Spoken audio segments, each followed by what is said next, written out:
20%, that's how much of the world's oil once flowed through a single, narrow strip of water, just 33 kilometers wide at its tightest point, and in early 2026, it stopped. Not a slowdown, not a disruption, a shutdown. Millions of barrels per day cut off from global supply almost overnight. Oil markets went into shock. Governments scrambled, and the world suddenly realized how fragile the system it had built its entire economy on actually was. But while the headlines focused on the crisis, something extraordinary was quietly happening beneath the sands of the Arabian Peninsula. Saudi Arabia was executing a plan it had prepared for decades, one most people had never heard of, running through one of the most inhospitable places on Earth. This is the story of the Yanbu Passage. To understand why this matters, you need to understand how oil actually moves around the world. Most people picture pipelines or trucks. The reality is that the overwhelming majority of global oil travels by sea, through a small number of narrow maritime corridors that connect producing regions to consuming ones.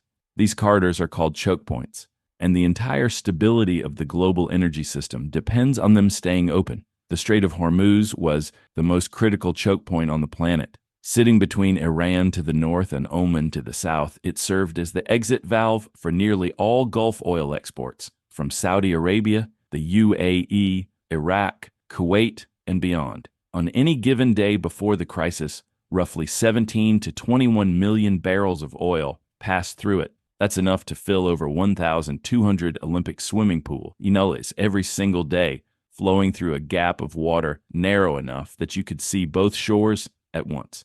When conflict in early 2026 effectively sealed that gap, the consequences were immediate and global. Energy prices spiked, supply chains fractured, airlines, manufacturers, and governments began calculating how long their reserves could last.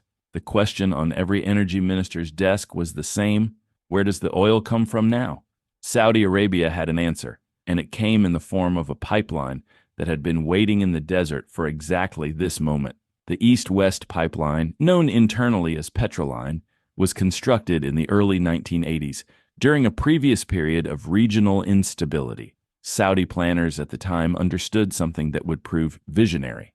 If the Gulf ever became inaccessible, the kingdom needed a way to get its oil out without touching the water on the eastern side at all. So they built one, stretching approximately 1,200 kilometers across the Arabian Peninsula. From the oil fields of the eastern province to the Red Sea coast, Petroline became one of the longest and most strategically significant pipelines ever constructed. It took years to build, crossing some of the most remote desert terrain on Earth. And once it was complete, it was maintained, monitored, and largely kept in reserve. A backup system, an insurance policy, something you hoped you'd never actually need. For decades, it operated well below capacity. The Gulf routes were stable enough, the Strait of Hormuz remained open, and there was no urgent reason to push oil westward through the desert when the eastern terminals worked just fine. Petroline became one of those pieces of infrastructure that experts knew about and the rest of the world ignored, until the moment it became the most important pipeline on the planet. That moment arrived in 2026, when Saudi Arabia activated Petroline at scale. The engineering involved was staggering. At full operational capacity, the pipeline can transport up to 7 million barrels of oil per day. To put that in perspective, the entire United Kingdom consumes roughly 1.5 million barrels per day. Saudi Arabia was now capable of moving the equivalent of nearly 5 times UK daily consumption through a single underground tube running beneath hundreds of kilometers of empty desert. The oil pours out at the other end in Yanbu, a port city on Saudi Arabia's Red Sea coast that most people outside the energy industry had never given a second thought. Yanbu already had refineries, petrochemical facilities, and export terminals, but the sudden redirection of Saudi Arabia's primary export flow turned it into something it had never been before. A critical node in the global energy system, an emergency hub upon which much of the world's oil supply now depended. But this is where the plan met its first serious constraint. While the pipeline can carry 7 million barrels a day, Yanbu's port infrastructure can only physically handle around 4.5 million barrels daily. That gap, roughly 2.5 million barrels, doesn't just disappear. It creates a bottleneck, a pressure point that requires precise, continuous coordination between pipeline operators, port authorities, and the captains of supertankers sitting offshore, waiting to load. These supertankers, very large crude carriers, or VLCCs, are some of the largest moving objects ever built by human hands. Each one can carry over 2 million barrels. Managing the scheduling of dozens of these vessels, coordinating loading windows, and prioritizing which markets get oil first, while simultaneously running the pipeline at maximum pressure. This is the kind of operational complexity that doesn't leave much room for error. Saudi Aramco's engineers and logistics teams had to adapt to a new operating reality, largely in real time. The fact that it worked at all is a testament to decades of institutional expertise built into the kingdom's energy infrastructure. But even with the pipeline running and Yanbu operating as an improvised global hub, the Yanbu Passage carries a contradiction at its core. In avoiding the Strait of Hormuz, Saudi Arabia successfully sidestepped one danger zone. The problem is that nearly every barrel leaving Yanbu has to pass through another one. At the southern end of the Red Sea sits the Bab el-Mandeb Strait. In Arabic, the name translates to Gate of Grief, and it has earned that name many times over throughout history. Just 29 kilometers wide at its narrowest point, it separates Yemen on the Arabian Peninsula from Djibouti and Eritrea on the African coast. Any ship heading from Yanbu to Europe, Asia, or the Americas must pass through it. And Bab el-Mandeb is not a safe passage right now. Yemen has been consumed by conflict for years. Houthi forces operating from Yemeni territory have demonstrated a consistent willingness to target commercial shipping in the Red Sea, using drones, missiles, and naval mines to strike vessels they deem connected to adversarial nations or interests.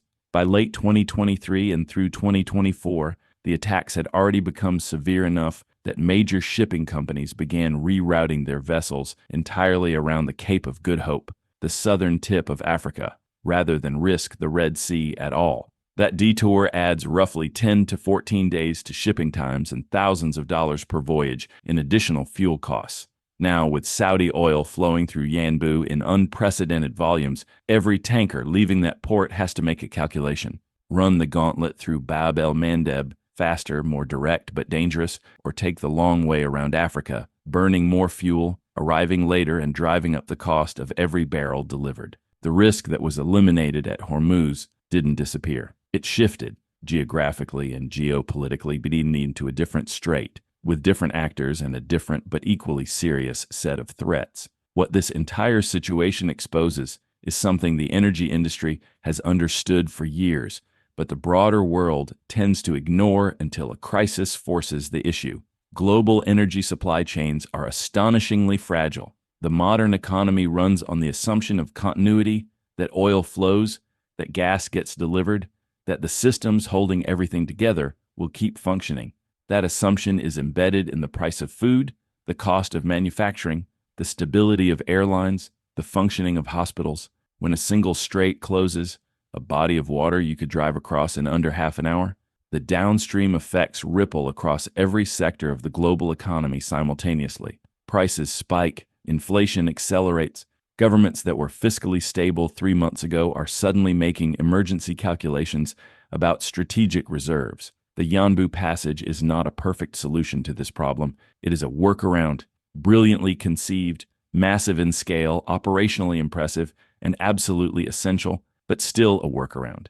It has capacity limits. It has a dangerous exit route.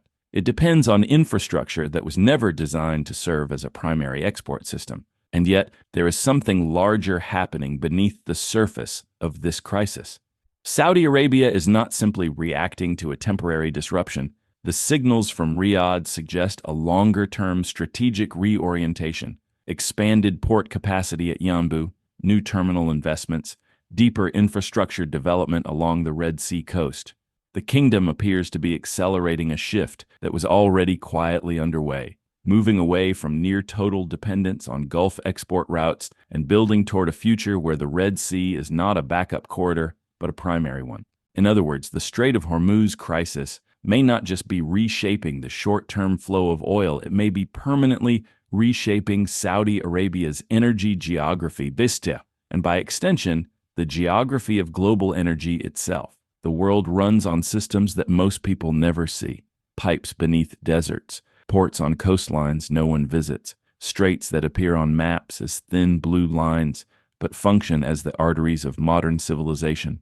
When those systems work, they're invisible. When they break, everything breaks with them. Saudi Arabia found its backup plan. It's imperfect, it's strained, and it exchanges one danger for another, but it's working. And for a world desperate for stability in the middle of an energy crisis, that is no small thing.